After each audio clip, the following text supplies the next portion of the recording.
Woo! That beat. Ugh. If I could buy this, I think I might buy this for myself. Orgasmic. Buy it for myself just so that I can use it, but nobody else. Dude, that's Except for you. unreal. Yeah, you can use it. Can I use it? Yeah, you can use it. Aww. Okay, yeah, there you go. Yes. Fucking stomach fucking aches like a motherfucker. I called my doctor. My doctor's like, dude, should have called me first. Seriously. These motherfuckers got you on such notoriously high amounts Jesus, of antibiotics. Dude. You're fucking yourself. Your stomach must have been just like in fucking tears. In tears, and I didn't eat. Like, I ate only 2 meals all day. That's fucked. Every day for last week. And then I've been on morphine, man. That shit. Honestly, I could smoke like 8 joints on morphine. You don't even feel them. And you barely feel the morphine, which is fucking ridiculous. Like, I would think if I was on morphine, I'd be like nodding off all day. Yeah, yeah. Not at all.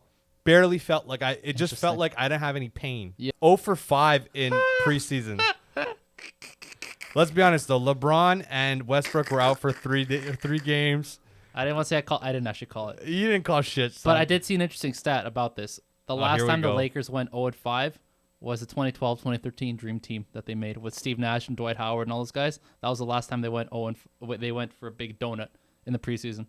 Honestly though, there's no correlation between preseason wins and championship. 100%. I agree. So 100% zero. Nothing. But it is. It's funny to meme about. The doubters are yeah. come out It's for fucking sure. great. Yeah, the haters are going to come out for sure. It's awesome. It really matters at this point. I think that even the first 10 games of the preseason is not going to matter. You mean the regular season? Yeah. Sorry, the regular season. This guy the ball. At what point does it matter? At what point do you start getting concerned? As a third of the season in. For November, if they're not X place, where are you concerned? Like, you're concerned if they're not third, second. So if they're not third or second, you're concerned. I could push it to fourth, but even fourth, it's interesting because these guys are at a certain level. All professional sports at a certain level is that the best guy and the guy that is the worst guy in the league. Yeah. To us, there's very little difference. I think you're totally correct when you say that they're all great shooters. But the difference is, are they great NBA shooters? That's the difference. Because you're going to have guys who, as soon as you take them out of the NBA, they're going crazy. But the way that they're being used or the way the game is run around them in the NBA, you don't see those skills. You don't. Absolutely. Whether it's whether it's not being utilized enough, like their usage rates, or whether they can't just let it go in the NBA. Like, you got like a Ben Simmons kind of guy who, in practice, this guy's draining threes. Yeah. Embiid's draining threes in practice.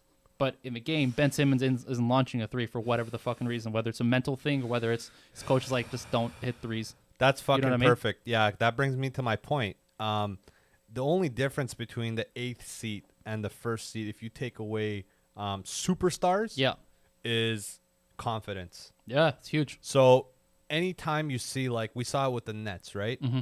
You take away a superstar, they still get far. Yes. On one superstar. Mm-hmm. So how significant is that? So with the Lakers, I have a lot of give. Even though I'm strict with how I think that they should play the game, I'm still hopeful that because they have so many superstars, that they don't technically need chemistry at its best to even win a championship. The requirement for the cap for them is much lower because they have so many. Yeah. Like, the best center right now, one of the best centers for the Lakers right now would be DeAndre Jordan.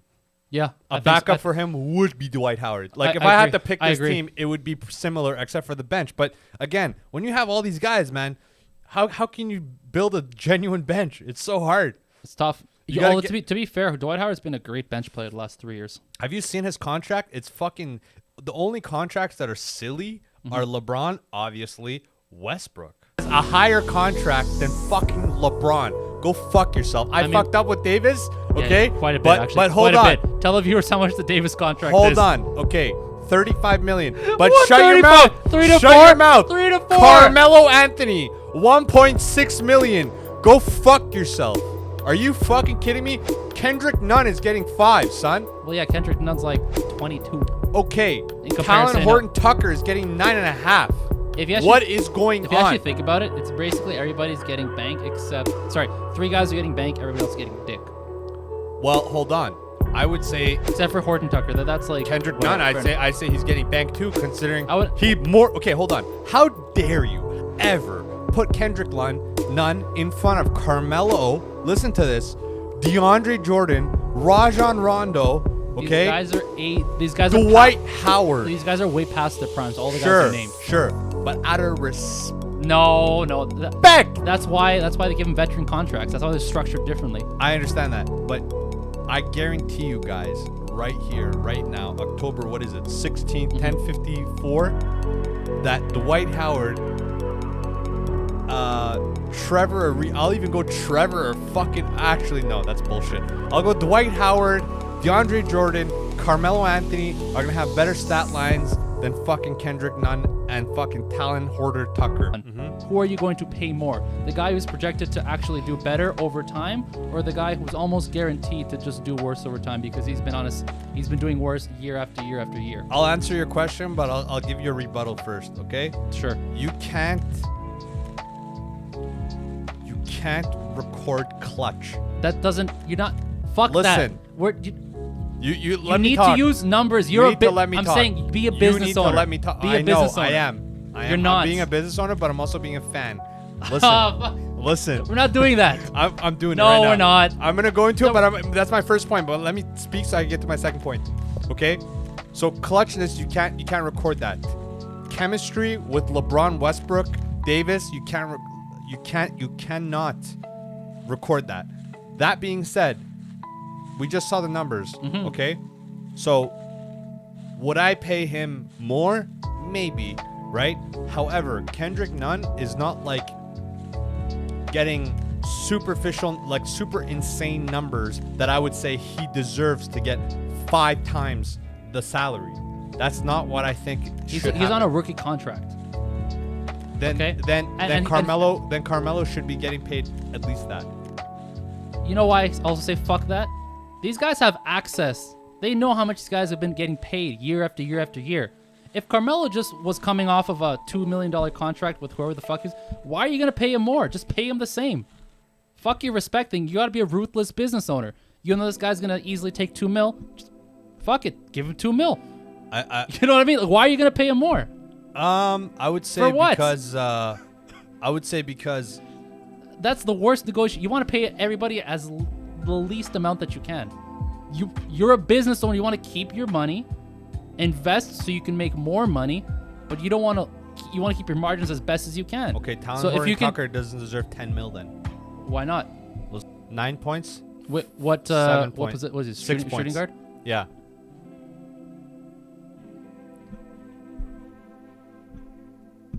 What happened to business owner? Business owner. Yeah. Well, what kind of business is this? What was he drafted at? What was he drafted at? What do you mean? What was he drafted at? I don't know. Because this contract, I bet you didn't. This wasn't like re-signed this year. Look up his Wikipedia real quick. I can pick 46. That one's interesting. $10 million. Bro, $10 million?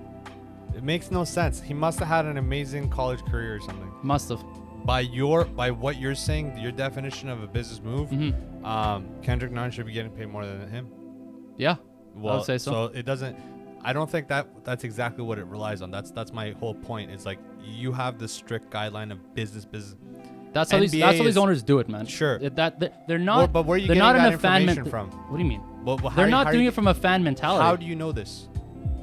What do you mean? How do I know this? No, I'm. This is my opinion, man. Okay. You want me to call Dave Stern? Give me the hotline of all the fucking owners. No, that's not what I want. Let me call Mark Cuban. Mark Cuban, why did you offer Doncic fucking 40? Like, what the fuck? How do I know this? No, that's not what I'm saying. I don't have an inside scoop to the NBA and their fucking deals. I understand that, but when you're when you're saying shit, you say it with such confidence. I'm gonna pound you for that. That's me. That's always me.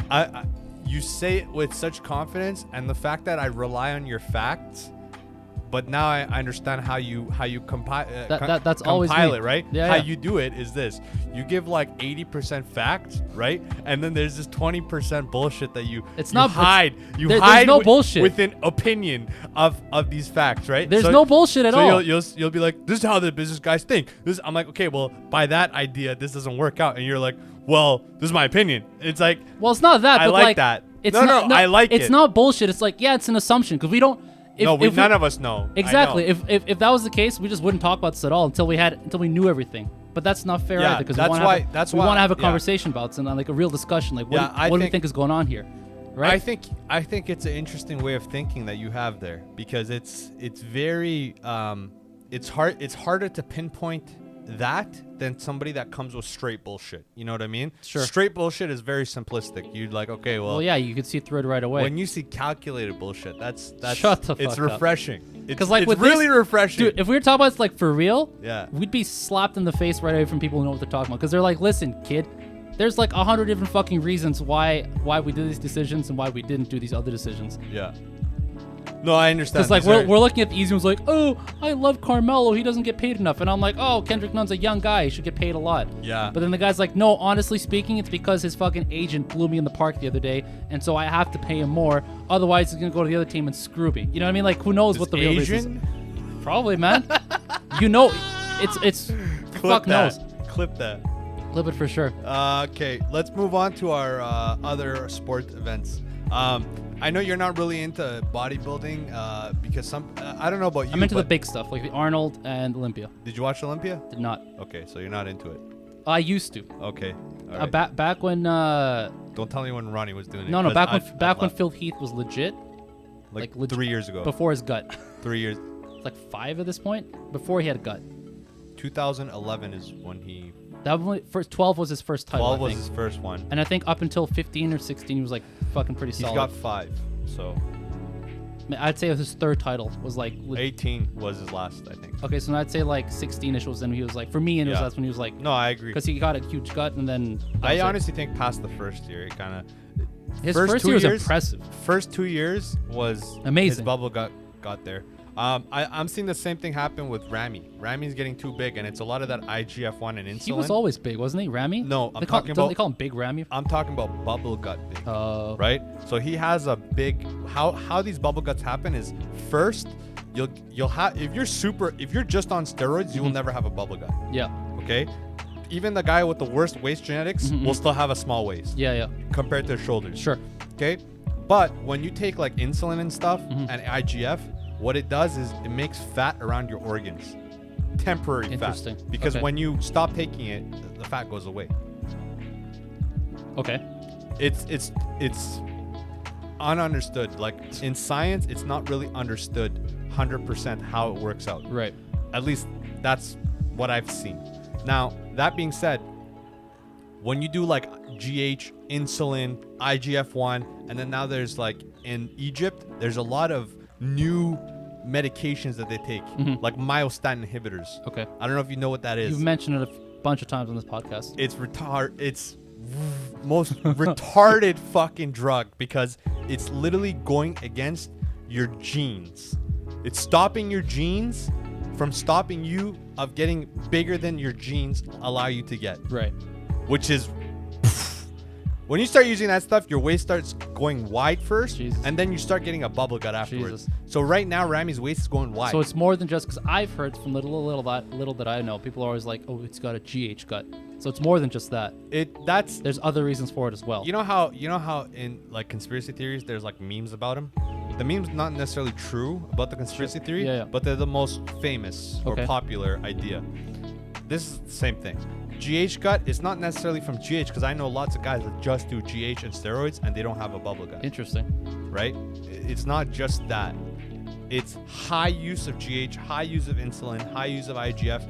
You know, you only see guys with this stuff either with bad genetics or they're using a lot of dose, like very high dosages.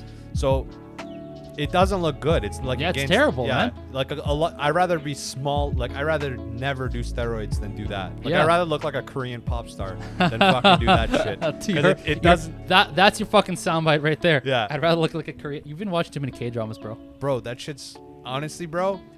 Make fun of me if you want. No, I've watched some of them are hella interesting, bro. Because listen, I've tried to be cultured with dramas. Sure. I've watched Indian, Turkish, Russian. Turkish ones are good. Right? Bro, they're shit, bro. They're so corny, man. When my grandma was over, I just cringe all day. I don't know how my dad found it, but my dad found like Turkish soap operas on YouTube. Good and my grandma was hooked on this shit. Yeah, like shout out to Grams. Well, because like she watches some of this shit, but like the Latino stuff. Yeah. Usually the Latinos are Mexican. Those are like the famous ones are the Mexican dramas. I can't handle those either. And when my grandma was here, my dad found that, played it for her, And the funny story was when it was maybe like 10:30 when we all said like good night, and then she went down to her room, and then my dad played. He's like, "Okay, I'm gonna start this for you," and she's like, "Okay, good night." And then my dad the next night does the same thing, pulls up the YouTube, and he starts putting what he thought was the next episode, because he thought he was gonna play episode whatever 20 for her, and she's like, "No, I watched that." He keeps going. It's like, "Yeah, well, I watched that too." Keeps going. He's like, "How fucking far did you get?" He's like 10 episodes in. He's like, "What time did you sleep?" She's like, "I don't know, like 4." It's like, what the fuck? Yeah, you watched this whole season. I can relate. I think I showed you something. I had like 17 episodes in watched like a day and a half. 2.5 Korean drama series in a week, which is insane because all these are like 1 to 1.5 long, hour to hour and a half long episodes. Yeah, finales are. Oh my god, this fucking guy. Listen, in prison, man, you do weird shit like this. That's cool though, man. You have to be open to it, otherwise you just die yourself. How many times can you open the same physics textbook and fucking try to teach yourself? It comes to an end. That being said, I just want to say, Mr. Olympia, fucking shout out to my Middle Eastern brother, fucking Did Rami win again? Big Rami, bro. Of again? course. 2 times? Of course, 2 times. 2 times, right? Those shoulders, son. That fucking lat spread. Pull it up. V spread. Pull up. What do you want from my guy right here, man? Big fucking Who came Rami. in top 3? Let's look at it, bro. Let's look at it. Look at the fucking size. Look at these fucking quads, son. He's fucking yoked. Bro, there should be another word. This is not yoked. This is mutant. This is DC. Oh, look, people compare him. So yeah, comparing him to Prime Ronnie, he's bigger. He's not as shredded. Ronnie had insane pecs. But genetically speaking, you can't just that was insane. Sure, Ronnie had a smaller frame, and he had probably the same ratio of muscle mass on that small frame. So this is what you guys have to understand. What Phil Heath is actually tiny. Phil Heath's shoulders are very narrow. 5'6"? No, he's 5'9", but his shoulders are very narrow. Yeah. Right? And honestly, man, African Americans, they're not known to have wide shoulders. That's just not their structure. Europeans have wider shoulders. Like what was it? You know why? Where's that German dude? Why? This goes into one of our topics, but I'll tell you why. I saw in your topics. Yeah, sure. It's people. This is what it is. The more athletic you are, the smaller your bone density ratio is towards your ligaments. The less athletic you are, the heavier and higher your bone density is compared to your ligaments.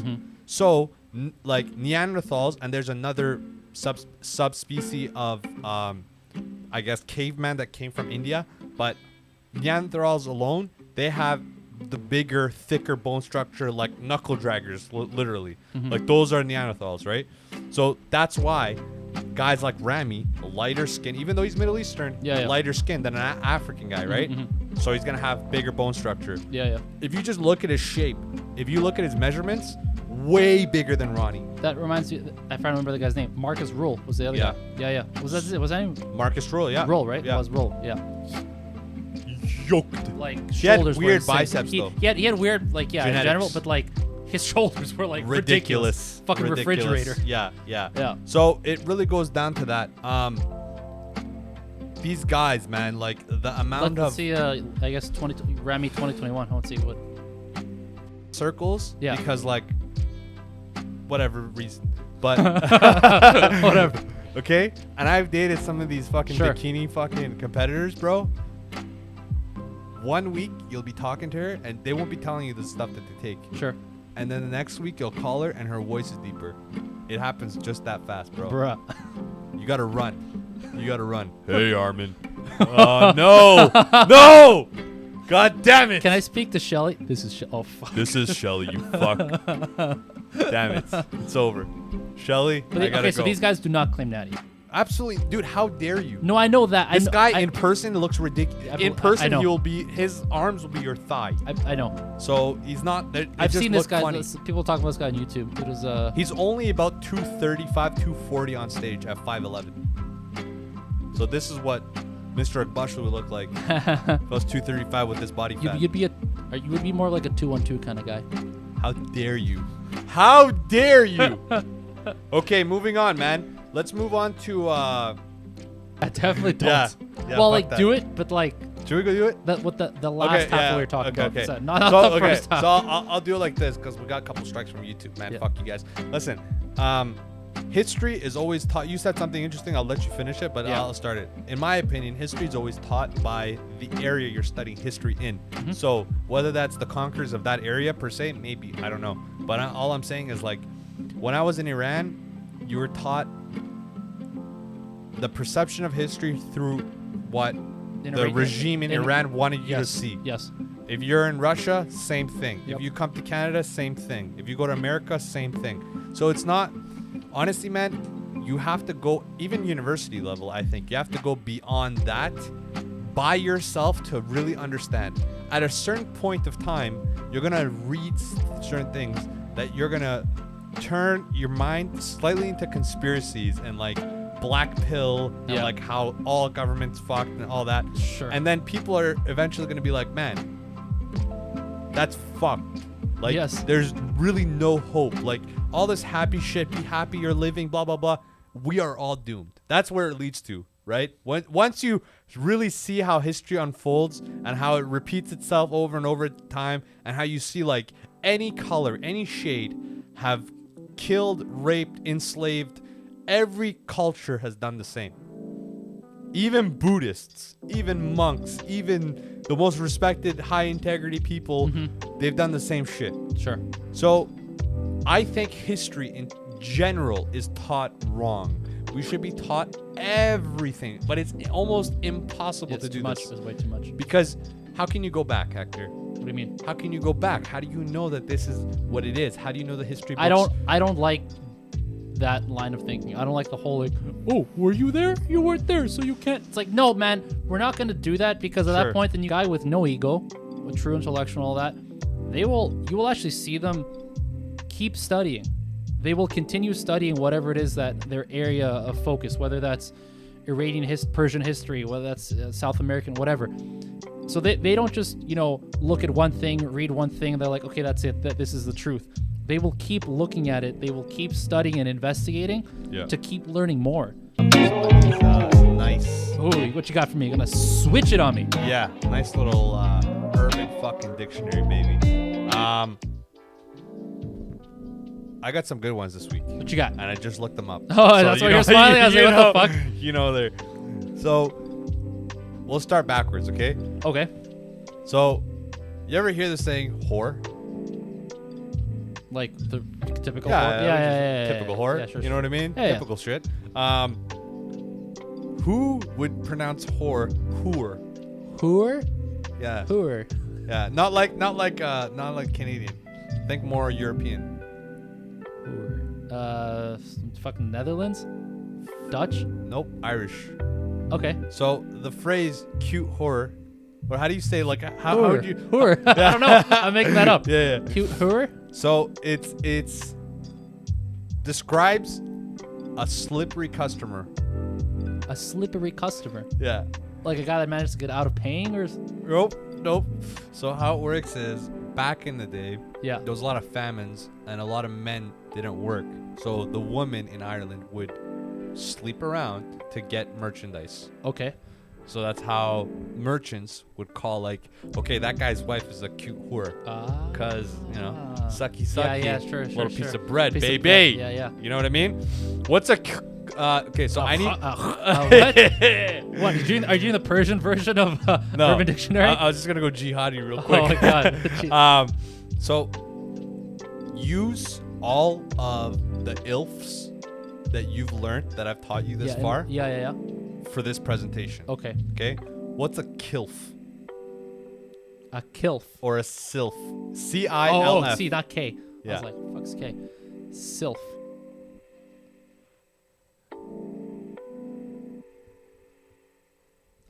I just keep thinking a customer because you said slippery customer, but I know it can't be that. Come on, man. Mr. Mechanical Engineer, let's go.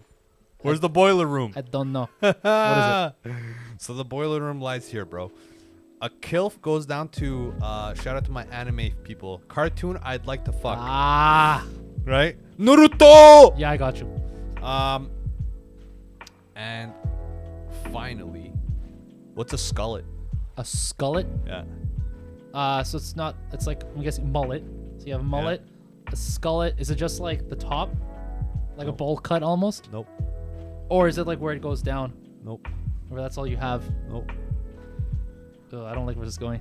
Okay. What is this? So a skullet is an unfortunate scenario, right? We all have barbers, right? Oh.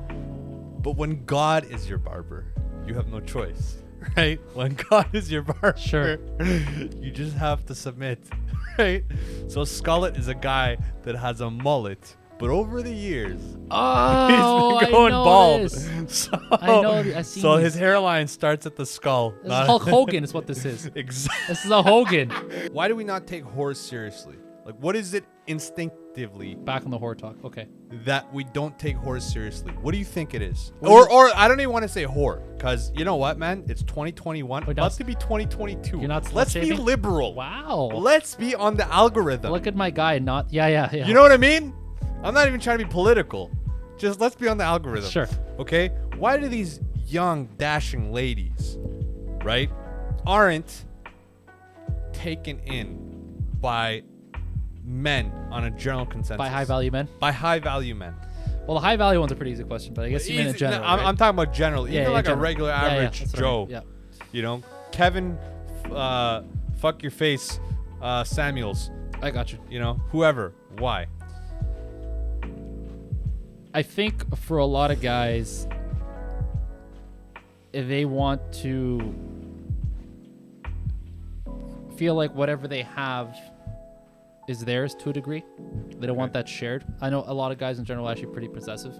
It's pretty natural for guys to be. Why? What does it go down to? What are the roots? Roots. Sometimes it's insecurity. You think so? Sometimes it is. Yeah. I go totally against that. Dude, come on. It's not insecurity at all. I mean, it 100%. could be. For some people, it is. Man. It's not like, the general. It's not the. It's an exception. It's not the rule. I don't know if I can pinpoint a rule either way. Honestly, I'm not totally sold on it. I know there's super strong, independent guys with a lot of self-worth, who are possessive, and then same kind of guys who are not. Sure. You can't pinpoint that, which is why it would be the exception. It's not just with women. Like they're just not possessive in general. Not possessive with material goods. Not possessive with what you know what I mean. So like yeah. So but you have to. It's a general to take those guys out. It's a general mentality for them. Yeah. And then you got guys who are super insecure and they need to have things because without them they are nothing. And it goes with the things that they have, with the job that they have, with the whatever. Like, so it goes both ways. But anyways, I think in general, guys probably don't take them seriously because it's not something that maybe, like I said, something that's not theirs, and maybe think hard. I think I am. Think I don't want to say like worth. I mean, the worth is there. Like it's not worth it, obviously. But why? Why is it not worth it? Yeah. What do you got here? I'm sure you already have some like million thoughts on this. This really goes back to one thought, and it's not insecurity. It's much deeper than that. It's like rooted within us as male in the human species. It's really over the last however long we've been on this earth. The general idea is that if you have a promiscuous woman and you build with this promiscuous woman, what you build can either be taken away or the kids might not be yours. So all the hard work that you're doing is at a high risk. For the same benefits, you can go with an uglier woman that's not going to cheat. And generally, the most popular women weren't necessarily the best mothers, right? Like as I age, I see this, right? The hot girls aren't the ones that you want. Thing you realize, right? This is not go back to why we're males. It's like actually 100%. Like, well, you want you want your offspring to be yours, right? They can be yours without the woman being yours. This whole idea. Yes, but over time we didn't know how offsprings came to be this well until recent. So the general rule was you want a virgin wife.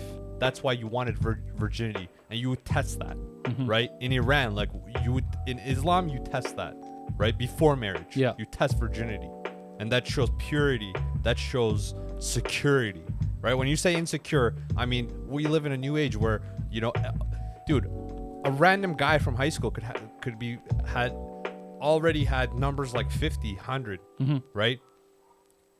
100 years ago, that was the most ridiculous thing you'd ever hear, right? Yeah, no, but just only few people you said the would whole have thing that. like as males, and like if you go way the fuck back, no such thing as committed relationships back in the day. Like way the fuck back in the day, the tribal mentality, it wasn't committed, man. It wasn't. Yes, but you also didn't want. How it worked was, yes, that's true, but you would have the alpha male having sex with multiple women, and the woman couldn't have sex with other men because of the higher genetic hierarchy. There was a hierarchy. So if you're king, let's say, you're known, even if you don't, you're known to have the highest genetics. So you would have a wife, and you'd have a bunch of concubines. That's not tribal mentality though, right? You'd have a bunch of concubines. You're talking like you're talking like an established civilization. Even then, so that's still pretty recent. The alpha leader. If you go back earlier, hunters and gatherers. Yeah. Alpha leader would have multiple concubines, whereas the average male wouldn't. Average female wouldn't be one of those. I think you need to look into that a concubines. bit more without making these statements. I don't understand think it's why insecurity. you're saying it. I understand. don't think Okay, it's fine. insecurity. If you disagree with that, that's fine. I don't think you have to agree with me on that. But if you're talking about like the old, like we're talking like way the fuck back, I think it'd be worth looking into there. I think you'd be surprised what you Let's find. look into it and repeat this conversation. But Sure. What I've learned this far and in my life, I would say that the older I get, the more I realize that 9s and 10s aren't the ones you want to invest into. It's the 19-year-old 7 or 6 that is intelligent. You ever seen that Crazy Hot Scale? Yeah, I've seen it. It reminds me of that. That's similar. But even so, there's some people that say, oh, you don't need an educated woman because an educated woman needs this. There's certain cultures, I'm not going to name them because I'm going to literally red flag myself, but there's certain cultures that even the educated woman has a certain mannerism that won't even, the culture won't allow her to be a whore. Like it's not like Instagram shit. Like people look down on girls that in those cultures. And it's not Islam. It's not Islamic cultures at all. It's not, that's not what it is. Because that way of, the way that this culture I'm talking about gets their women to be that certain way is very, very interesting. It's not like humiliation and discrimination like how, you know, Islam is beautiful, but it's in the wrong hands. You discriminate against females terribly. That's not how you want to treat them, because if you give garbage to somebody, they're gonna spew garbage back. If you abuse somebody, they're gonna try to abuse you back or have hatred towards you. That's not what you want as like a leader. You want to make them understand, hey, if you do this, these steps will accumulate to this mountain. Do you want to be the leader of this mountain or not? Let's keep going, man. I got this one last thing I want to talk about. And it's basically, we had somebody that, you know, I don't want to go into specifics, but it kind of really opened my eyes, man, about success in life, big or small, and really going on independence. Success to be independent, because everywhere in the world is different, you know? You can live in a country where a house is fucking $40,000. And you're making $10,000 and you're living like a king. And then you can live in a place where you make 90 grand, 92 grand, right? And you're living like a peasant. Right? AKA Vancouver. San Fran. That's Vancouver too, right? You can make 90 G's here and not really live that luxurious of a life. Whereas if you lived in like Korea or fucking anywhere in South America, you're a king, dude. Right? Everybody has trials and tribulations. Me and you included. You probably a lot less than me because you're a smart kid and your parents are smart, but me more than most people I know. Now, the bounce back is important from trials and tribulations because it shows it's not really the problem that, hey, you got into this. That's backwards mentality. It's, I got into this, how do I get back up? Some people don't get in that deep but have a really hard time getting up. And this is, I don't know if this is something you want to talk about, but it's very interesting to me because it really speaks on like who you are. Now, this particular person I'm talking about or people I'm talking about is like, they were educated and outspoken when it came to politics. Yeah. But somewhere between the lines, from high school to now, 10 years. 10 years this year. Just over now. A few months. Yeah, it was past. Yeah. They've lost that touch. Mm-hmm. That touch is something... Can you teach someone that touch? You tell me. I think so. You think you can teach someone that touch? Yeah, I think so. I think you cannot motivate anybody to do something that they're not going to motivate themselves for. Things people go through, you just see it as a third party. Like, everybody has a certain addiction. And if you can't overcome that addiction, you can't overcome anything. For me, I'll tell you what it is. Fucking weed after prison. Yeah. Once I overcome weed, I can overcome anything. It goes down to that.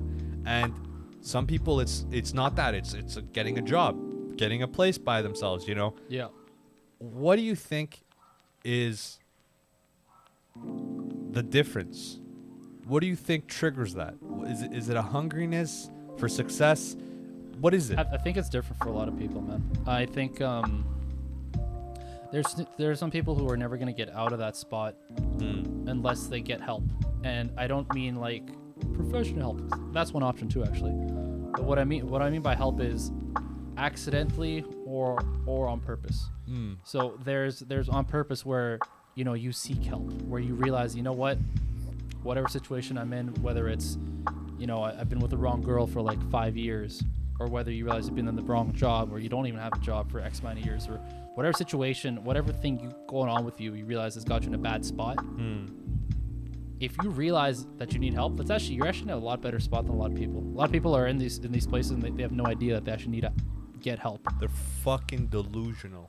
And what I mean by the on purpose versus accidental, the on purpose one is where you realize it for yourself and you're like, shit, okay, I know I can't do this by myself, so I'm going to try and get some help to, like, you know, get me out of this, however it may be. The accidental one... Would smash. I know you would. Even though she's kind of chubby. That's your Korean drama speaking at you. Fuck you. How dare you? Dude, come on, man. I'll give my one of my boys who is into this lifestyle. We've talked about him before. I would choke him the fuck out. First of all, I know. Go back to prison, motherfucker. Shut your mouth. He would send you like 10 girls, like, bro, come through. I will give you these ones right here. And I don't want dishes out like that. There's no pride in that. Put them to shame. Put that to shame. It's okay. It's not. That's not why. I honestly like them innocent. And no, they all are. But yeah, but if much you can, better looking. Anyways, sure. My point is this. Hold on. If you can pass them to me, they're not that innocent. I'll tell you that. That's it. If you can pass them to me. You know what pass means? I don't mean pass like here. They're gonna fuck you tonight. Introduction. I mean, yeah. Yeah. I don't want that. Why the fuck not? Because a hunter wants his own prey. Shut the fuck up. Fucking. That you're regressing. You need to progress. I know. Okay. The accidental help is where someone realizes you're in a bad spot, and whether they offer you help straight up, like, yo, bro, let me help you with this, or whether they do it kind of like more subtly, and you start giving them help in what you see that they need, without you being like, yo, you need help, I'm gonna help you. You just start, you know, this person needs to get out of this spot with bad relationship with a girl. You start hanging out with them more, so that it's less time with the girl. Kind of, you know what I mean? Like, you just start doing a bit more subtly. So that, I think, for a lot of people, whether they ask for it themselves or whether they come across it, sometimes people just need a hand to get out of whatever spot that they're in. I've been through this in myself for my own things. I know what it's like, and so I have a lot. It's close to me when I see it happen to somebody else. It hurts. It does, man, because it reminds me of me when I was in a bad spot. And luckily, I have a really solid group of people around me it's dynamic. I got a good family. I have a good group of friends. I have a diverse set of friends. Yeah. And I include you in that too, actually. Thanks, bro. Make sure you get yourself some fresh underwear this week, guys. Fresh. None of that crispy shit. There are holes in it. Your left nutsack's coming out. What's going on? Get you some nice fucking, get you some nice ones. $10 a piece, $20 a piece underwear. Chill, it's Corona. $8 a piece, you're good. Okay, $8 a piece. Take it easy. All right, that COVID check's not coming no more. Okay, stay clean. Keep your head up. And honestly, man, it's any problem you're having, except for death in the family or death among the friends, or rape. Actually, not even that. Except for death, There's no other big problems. Like literally, if you look at it, any financial problem, any kind of, mental issue can be fixed. So don't even think about that. Just focus on yourself, and the right people will come by. Guys, we're going to start moving on to a different fucking channel, okay? We're going to say it here first. Actually, we've said it so many fucking times. Oh, we've mentioned it, but now it's more real. Yeah, it's real. It's happening. It's happening. What we're doing is because we're speeding up the process. We're going to do other things, but we're just going to... We said, fuck it. We're doing it, so it's happening. Yeah. Do we have a date we want to give people? Or still on that TVA song? What's my mom's birthday? Oh, nice. I like that. December 11th. Okay. Past that date, there's going to be nothing on Funny But Foul, and there's going to be everything else on the other channel. We're going to come up with some new background, new everything, new podcast. We've been listening to what you guys have been saying. We're going to keep that. We're going to incorporate that going forward. And yeah, man, just make sure you follow us, even though we're going to go Funny But Foul. Funny But Foul podcast on Instagram, and Funny But Foul everywhere else, you fucks. Rowdy. Peace.